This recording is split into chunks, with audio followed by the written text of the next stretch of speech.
We the people of the United States, in order to form a more It is the sacred text of the United States, housed in the National Archives, the U.S. Constitution, written down by the country's founding fathers and studied by school children who travel to Washington to catch a glimpse of it. You're an American citizen, and if you're an American citizen, then you might want to see the foundation of your country.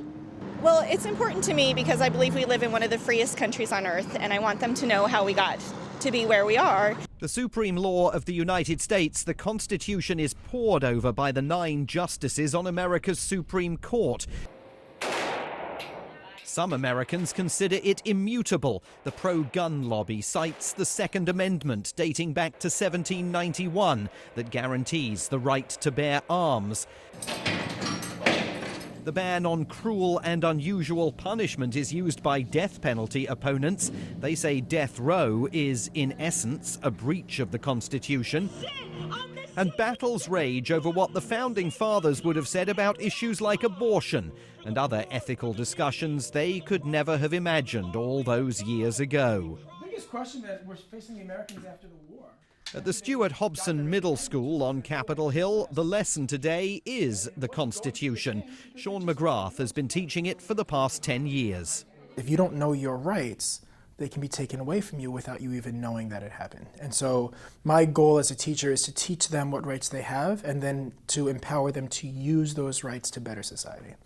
Those are, to be sure, lofty goals, but these young Americans told us that they understand the central role the Constitution plays in the country's life. If it helps you understand what we have going on in the world, and like if you get in trouble with the police or something like that, you know what's right and what you can do.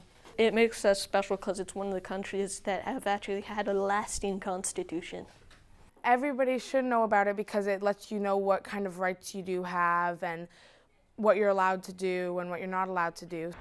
And back at the National Archives, as South Africa marked the 18th anniversary of its constitution, we found one South African visitor taking a look at a document that will soon turn 228. I brought my family here just to see them and to show them actually what the country is about.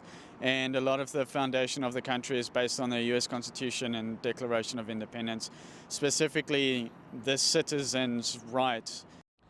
Of course, the document inside this building doesn't resolve every controversy in America. The country remains beset by divisions and debates over race, class, lifestyle, and America's role in the wider world.